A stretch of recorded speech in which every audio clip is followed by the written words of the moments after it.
ఈరోజు అనేకులు చాలా బాధలో ఉన్నారు. ఏం బాధలు? ఇన్సెక్యూరిటీ ఫీలింగ్, భద్రత లేకపోవడం, ప్రొటెక్షన్ లేకపోవడం. నా జీవితానికి లేదా కుటుంబానికి, ఉద్యోగానికి, వ్యాపారానికి, ఇంకా నీ ఆత్మీయ జీవితానికి ప్రొటెక్షన్ లేదు. అది లేకనే ఈరోజు మనము పదే పదే పడిపోతున్నాం. మనం స్థిరంగా ఉండలేకపోతున్నాం. వాక్యములో స్థిరమైనటువంటి జీవితము మనకు లేదు. ఈరోజు చూడండి, చాలా ఈ లోకంలో మనం చూస్తాం ఏంటంటే, ఎంతోమంది క్రైస్తవులు ఉన్నా వారి లోపల క్రీస్తు కనపడడు. క్రీస్తు కనపడడు. ఎస్, ఇది నిజం. ఒక క్రైస్తవ వ్యక్తిని మనము కలిసినప్పుడు లేదా చూసినప్పుడు అతనిలో నువ్వు ఎవరిని చూడాలి? అమ్మా, మనం ఏం చూస్తాం? ఫ్రెంచ్ బియర్డ్ బాగుంది కదా, హెయిర్ స్టైల్ బాగుంది, ఈ బట్టలు బాగున్నాయి, చీర బాగుంది, ఎక్కడ కొన్నారో ఏమో కదా. అంటే మనం ఏం చూస్తాం? పై వేషాన్ని మనం లక్ష్య పెడతాం. పైన ఉన్నటువంటి ఈ వేషాన్ని మనం చూస్తాం. కానీ నీ హృదయములో, నీ లోపట ఉన్న నిన్ను దేవుడు ఒక్కడే చూస్తాడంట. ఈ శరీరం లోపల ఉన్న నిన్ను దేవుడే చూడగలడు. దేవుడు ఆశీర్వదిస్తాడు, నిజమే. దేవుడు స్వస్థపరుస్తాడు, నిజమే. దేవుడు జ్ఞానం ఇస్తాడు, అవును ఇస్తాడు. దేవుడు దీవిస్తాడు, దేవుడు జతపరుస్తాడు, దేవుడు గర్వఫలం ఇస్తాడు, దేవుడు ఉద్యోగం ఇస్తాడు, దేవుడు వ్యాపారం అని ఇస్తాడు, దేవుడు గొప్పగా ఆశీర్వదిస్తాడు, దేవుడు నేను తలగా ఉంచుతాడు, తోకగా ఉంచడు. ఇలాంటివి ఎన్నో అద్భుతమైనటువంటి వాగ్దానాలు మనం ప్రతిరోజు జ్ఞాపకము చేసుకుంటా మన జీవితంలో ప్రయాణమై వెళ్ళిపోతున్నాం. వెనుకకు చూడట్లే క్రైస్తవుడు, కానీ దేవుడు అతనిలో చూస్తూ ఉన్నాడు. తండ్రి అయిన దేవుడు నీలో చూస్తాడు. క్రీస్తు ఉన్నాడా? ఎందుకంటే నువ్వు చెప్పుకుంటావు గ్రేట్గా, ఐఎమ్ ఇన్ గ్రేస్, నేను కృపలో ఉన్నాను కాబట్టి క్రీస్తు యేసునందు నాకు ఏ శిక్ష లేదు అని గర్వంగా చెప్పుకుంటున్నావు కదా. ఇది నిజమైతే తండ్రి అయిన దేవుడు నీలో ఎవరిని చూడాలి? ఎవరిని చూడాలమ్మా?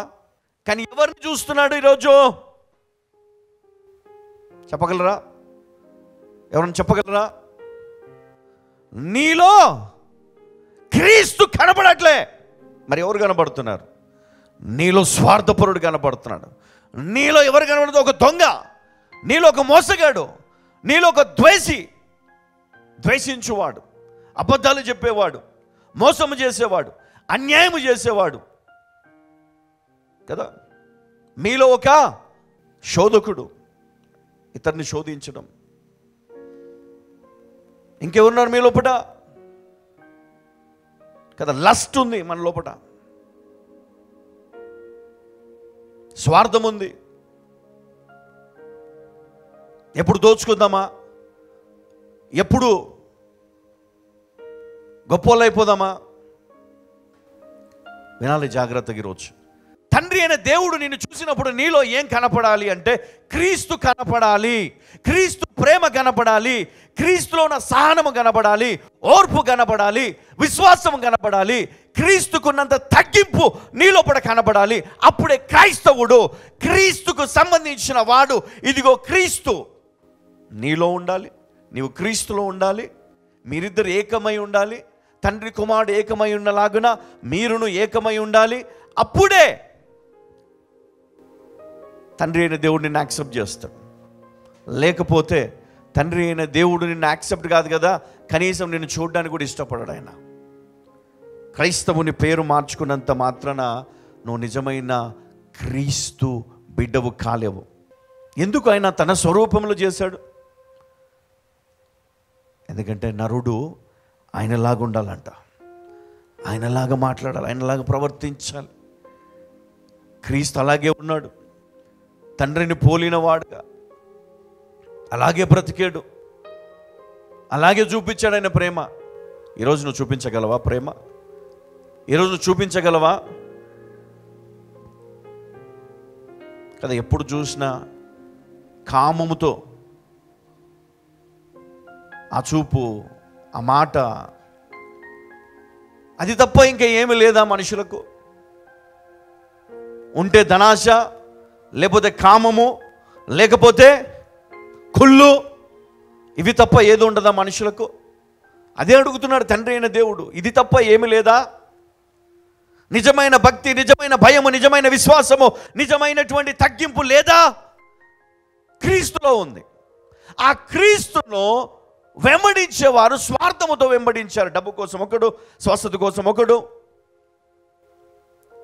అందుకే విడిచిపెట్టి పారిపోయినారు అందరు. మరి ఇప్పుడు నువ్వు ఎలాంటి పరిస్థితిలో వచ్చావు? నిన్ను నువ్వు ప్రశ్నించుకుంటావు ఈరోజు. నిజం, అందులో కనపడేది మనం, కానీ క్రీస్తు కనపడట్లేడు అద్దంలో. క్రీస్తు కనపడాలంట. హల్లెలూయా.